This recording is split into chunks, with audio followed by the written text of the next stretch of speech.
Welcome back to the channel. Welcome back to the channel.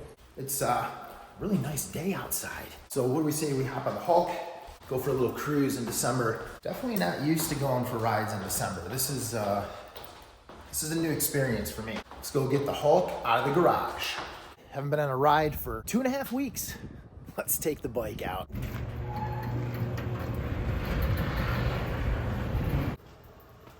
What the? Oh, hey, what's up, man? What are you doing in here? What does it look like I'm doing? Why is the Hulk on the jack stand? It's on a jack because it's broke.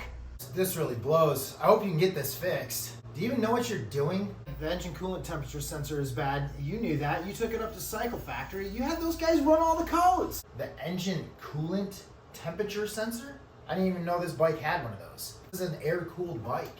I didn't know they had them either, but they do. It threw the code P0117. Let me guess, you're Mr. Fix-It. You're more than welcome to do the job if you'd like. If not, you're stuck with me. Let me know when you're done, man. I want to go for a ride. It's been about 2.5 weeks. Time to ride.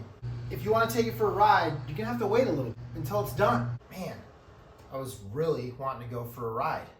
Give me about 25 minutes. I'll have everything done. Call me. You got my number. Good God. Now that he's gone, we can fix the Hulk. I'm going to show you what we need to do to get to the engine coolant temperature sensor. Still feels weird saying that. Engine coolant temperature sensor. It's an air-cooled V-twin Harley Davidson motor. Harley Davidson. I don't know. Whatever. They should have just called it an engine temperature sensor. Maybe that's what it is. And I'm just an idiot. But at any rate, I'm showing you how to fix this in case it happens to you. Unless by the grace of God, you happen to be extremely lucky. But it's a quick fix. So to do this job properly and to take a little bit of the stress off your shoulders, we're going to need to remove the horn cover.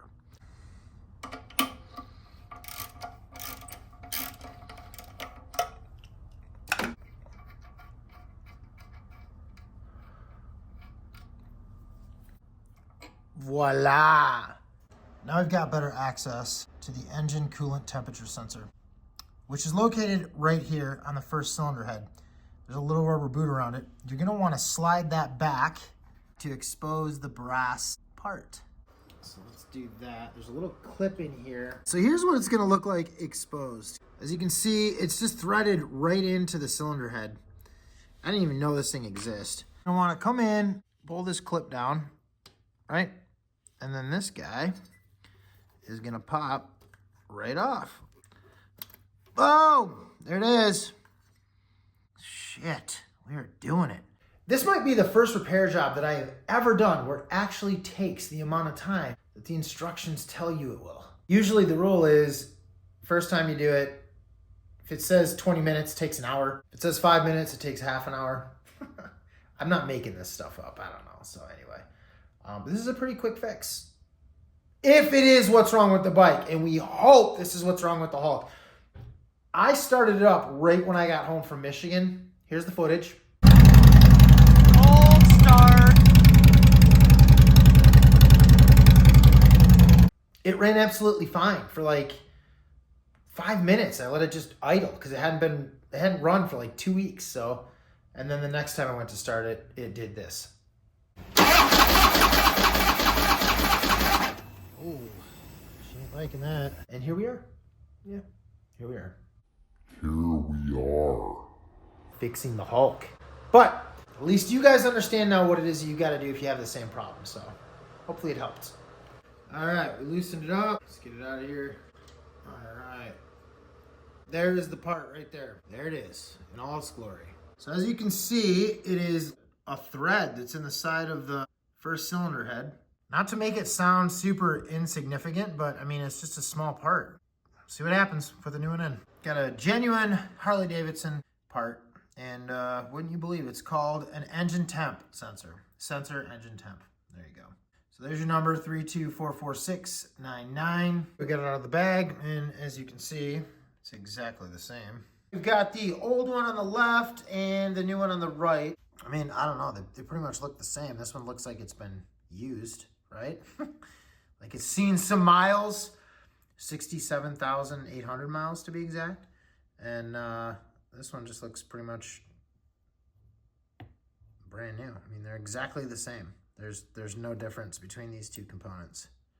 So there you go, guys. You're learning some stuff. It was pretty simple unthreading it. Let's see how simple it is to thread it in. You're gonna hand thread it.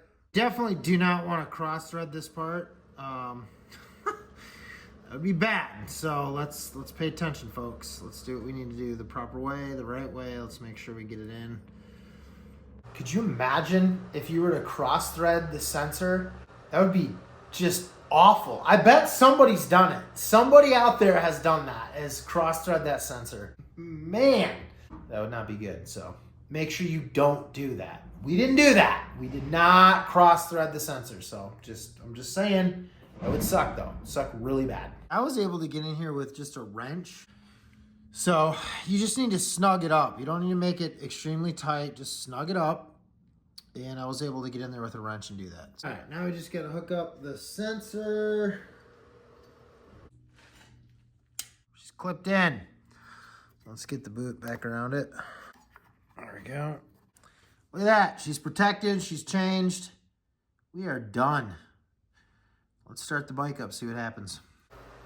So I think Robbie of Stiff Rides is going to be pretty happy that we fixed his bike. He wants to take it out on a ride. He said he wants to ride. Well, now he can ride because we fixed his bike. And now you know how to do it. So if you have the same issue, go ahead and fix it yourself. Don't take it to a Harley dealership. They're going to charge you an arm and a leg. That part cost me $50 with tax. $50 with tax. I mean, that is ridiculous. $50? $50 for that? Harley, come on. You guys, we're buying your bikes. We're riding them. We love them. We're Harley fans through and through till the day we die. Wearing your clothing. Stop charging so much money for it. Money for it. All right, she's running.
Well, as you guys can see, the bike is running totally fine. It's running fine. I've been riding it for about 45 minutes. No issues. I hope this video was informative, and I hope if you have the same issue, you can fix it just as simply as I did. The Hulk is running great. Thank you guys for watching the video. Make sure you hit that subscribe button, like the video, hit that notification bell so you know when we upload a new video. All about the ride, all about the adventure. Later.